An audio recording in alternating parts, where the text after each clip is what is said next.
Welcome to the chapter 4 of your second module. और इस chapter में हम ये चीज़ सीखेंगे कि एक एक्चुअली आर्टिकल कैसे लिखा जाता है, उसके क्या क्या ज़रूरी टिप्स हैं, किस तरीके से हमने लिखना है। So till now let me summarise, you know what is a great content. आप अपने उसकी एक स्पेसिफिक ऑडियंस भी डिफाइन कर चुके हैं, आप अपनी क्यूरी के लिए रिसर्च भी कर चुके हैं, जिस तरह से हमने पिछले चैप्टर्स में बताया। आपको इंट्रोडक्शन और हेडलाइंस लिखने का भी तरीका आ गया है। And now we are going towards writing the whole body of the article. So let's begin and move to the screen. So first of all, you need to understand that you need to define your audience, and I'm emphasizing this point again क्योंकि अक्सर लोग इसको सुस्ती में skip कर देते हैं कि हमें पता है हमारी audience क्या है। नहीं, you have to write at least 5 to 7 points of your audience कि इस article को पढ़ने के लिए जो लोग हैं उनके psychographics क्या हैं। So after defining your audience, you need to think about the structure of your article.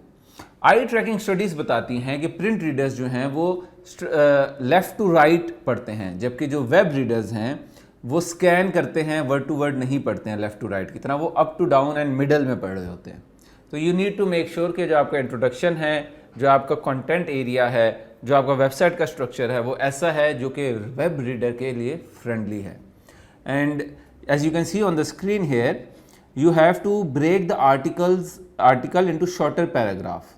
Look, like as you can see on the left side, nobody likes to read a big wall of text, and on the right side वही information है but it is divided into shorter paragraphs. So there comes a point से लेके lines की distribution से लेके linking से लेके this right side is easily readable.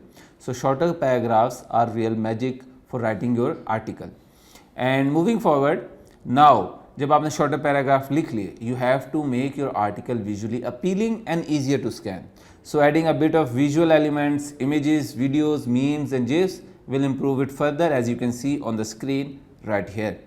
And moving forward to the third point, यही आर्टिकल है, वही सारे तमाम पैराग्राफ्स हैं, just see on the left bullet points use नहीं हुए हैं, नंबर लिस्ट यूज़ नहीं हुई है, जबकि ऑन द राइट साइड यहाँ पे बुलेट पॉइंट्स यूज़ हुए हैं। एंड यू कैन जज कि ये जो राइट साइड वाला आर्टिकल है, it is more friendly for the web reader, और उसका स्ट्रक्चर ज़्यादा नीट है, इंफॉर्मेशन ज़्यादा क्लियरली प्रोवाइड कर रहा है। And moving to the headings, जो अपने आर्टिकल के लिए सब हेडिंग्स लिखनी है, they should be descriptive and logical. So sum up करें मेन पॉइंट्स को एक्यूरेटली इसके अंदर जो आपने डिस्कस किया है या जो करना है आपने पैराग्राफ्स के अंदर, आपकी हेडिंग में वो डिस्क्रिप्टिवली सम अप हुआ होना चाहिए। कीवर्ड्स एंड फ्रेजेस सही यूज़ करें ताकि उसकी अटेंशन भी बरकरार रहे और एसईओ के लिए भी जो है वो रैंकिंग कर सकें। क्यों? क्योंकि गोल है is to make the article more searchable online. आपका आर्टिकल भी सर्चेबल रहे और वो स्कैनेबल भी रहे for the readers. Again bullet points की इंपॉर्टेंस है, and this is the most important thing, the inverted pyramid structure for the web reader. You see, हमारे साथ टेक्स्ट बुक में क्या होता है, हम लोग शुरू में एक इंट्रोडक्शन देते हैं, फिर देते हैं हम क्या डिस्कस, उसकी तमहीद होती है, फिर हम उसके कुछ पॉइंट्स डिस्कस करते हैं, फिर एंड में जो मोस्ट इंपॉर्टेंट इन्फॉर्मेशन होती है उस तक पहुंचते हैं। जबकि ऑन द वेब इसको आपने रिवर्स कर देना है। As you can see on the screen, the what, why and how, तो जो मोस्ट इंपॉर्टेंट इन्फॉर्मेशन है, जो सबसे ज़्यादा लोग पढ़ते हैं, वो आप टॉप पे देंगे। Then comes the general important information, and then come the good to have information. इधर आपके लिए क्या है, अगर आपका रीडर इस इन्फॉर्मेशन को पढ़ ले तो गुड इनफ, अगर ना भी पढ़े तो उसके लिए जो मोस्ट इंपॉर्टेंट चीज़ें वो ऑलरेडी ऊपर कवर हो चुकी हैं। As you can see, this is the lead, the who, what, where, whom, when, why and how of the article. These are 1 to 2 thin paragraphs और उसमें आपने हुक को इंक्लूड करना है। देन कम्स द बॉडी, ये crucial information है, इसमें आपके तमाम आर्ग्यूमेंट्स, तमाम स्टोरीज, तमाम issues, evidences, background, logic, details, quotes, photos, videos, कुछ भी आप ऐड करना चाहें, this is the main chunk of the article. And then the tail, ये वो इन्फॉर्मेशन है जो कि एक्स्ट्रा इन्फॉर्मेशन है। अगर कोई इस तक पहुंच जाता है तो उसके लिए तो ज़रूरी है, लेकिन अगर कोई पिछली वाली पढ़ता है तो उसमें इसको बहुत ज़्यादा कुछ मिस नहीं करना पड़ेगा इसके लिए। So this inverted pyramid structure is what you need to follow to write some really good content, engaging article for your website. फिर आप जो आर्टिकल लिख रहे हैं उसमें आपने खुद से क्वेश्चन पूछना है कि can your text B easily understood at a 7 to 9 grade level student. क्योंकि जो इंटरनेट के लिए आप लिख रहे हैं वो आप एक आम बंदे के लिए लिख रहे हैं, किसी प्रोफेसर के लिए, किसी एक्सपर्ट के लिए नहीं लिख रहे। तो अनलेस अगर आप उनके लिए लिख रहे हैं तो you need to make the criteria कि एक 7 to 9 ग्रेड स्टूडेंट्स को पढ़ सकता है, उसकी वोकेबलरी, उसकी सेंटेंस लेंथ, उसकी पैराग्राफ लेंथ, उसकी हेडिंग्स इतनी अच्छी इजीली स्कैनेबल रीडेबल हैं। अगर हैं तो you are going on the right path. Moving forward, आपने अपनी राइटिंग के अंदर एक्टिव वॉइस को ज़्यादा यूज़ करना है।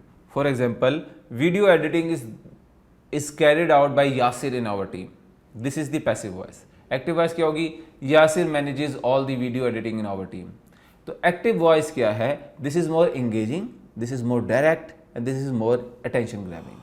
इससे इंसान का जहन जो है वो एक पॉइंट कन्विंस करके आगे बढ़ता है, उस पर उसको बहुत ज़्यादा सोचने की ज़रूरत नहीं पड़ती as compare to the passive voice.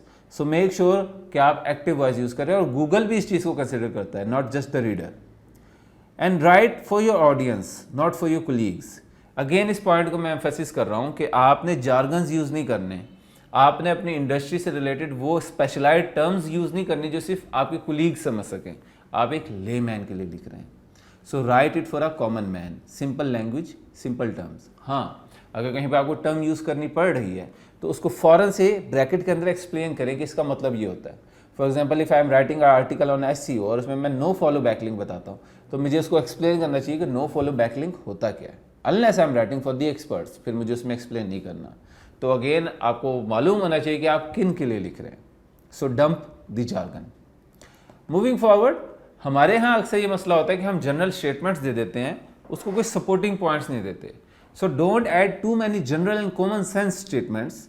उसके अलावा ये आपने ऐड नहीं करनी, तो ऐड क्या करना है? Add details, facts and specific information to increase value of your content.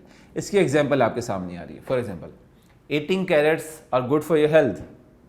बहुत अच्छी बात की, हर कोई जानता है मेरे भाई, हर किसी को पता है कि गाजर जो है किसी ना किसी हद तक हेल्थ के लिए जो है वो बेनिफिशियल है। But this is a common statement, इसी के अंदर आप डिटेल्स ऐड करेंगे तो ये वैल्यूएबल बन जाएगी। For example, eating carrots is healthy because it provides the required nutrients like vitamin C and iron. They are really good for skin and hair as well because they contain biotin.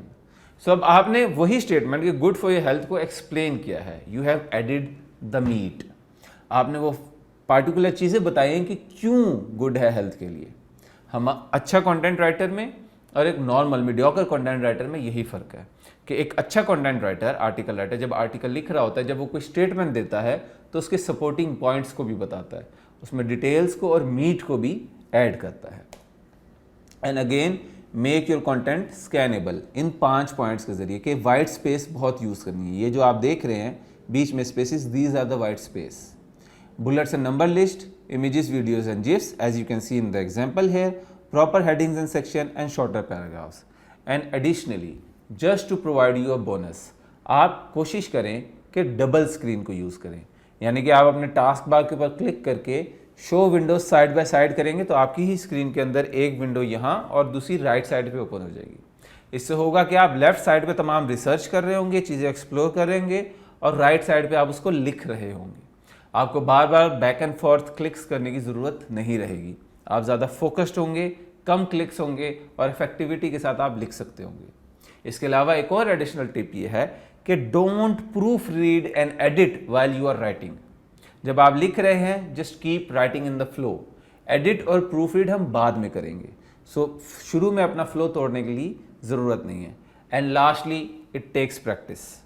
आपको शुरू में बहुत बेहतरीन content लिखने का किसी ने नहीं कहा। You never learn walking in the first step, you never learn standing in the first step, you never learn speaking in the first step.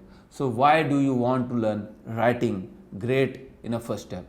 First steps हमेशा बेसिक होते हैं। It takes practice. लिखते रहिएगा, इन टिप्स को follow करते रहिएगा, and I will see you in the next module.